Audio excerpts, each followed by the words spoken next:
પણ કહેવાય ને કે ભણવું ગમતું જ નહીં પહેલાં. હા, મારી બધી જ બુક્સમાં ડ્રોઈંગ જ હોય. એકચ્યુઅલમાં હું 10th મતલબ આમ માંડ પાસ થઈ છું, એવું છે.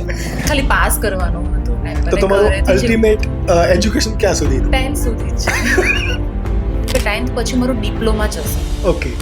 અમદાવાદ અમે લોકો ઇન્ટરવ્યૂ હતું ફાઇન આર્ટ્સ માટે, તો અમે લોકોએ પછી ત્યાં કર્યું અને નંબર્સ ના લાગ્યું એટલે મારું વિદ્યાનગર ફાઇન આર્ટ્સ થયું 5 વર્ષ. જે મારી જર્ની સ્ટાર્ટઅપ છે ને એ આમ જોવા જઈએ ને તો એક વિદ્યાનગરથી સ્ટાર્ટઅપ થઈ છે. એકચ્યુઅલી મને પેઇન્ટિંગ્સમાં જવું હતું અને મારું એડમિશન હતું એપ્લાઇડ આર્ટ. ઓકે. 1 થી 2 મહિના મારા મસ્ત ગયા, પછી મારે નહોતું કરવું ફાઇન આર્ટ. ઘર બહુ યાદ આવતું હતું અને પપ્પાએ બી જબરજસ્તી બી મને ત્યાં મોકલી હતી. મતલબ આમ જોવા જઈએ તો આખી મારી લાઈફની પાછળ બેક સપોર્ટ મારા ફાધર જ છે.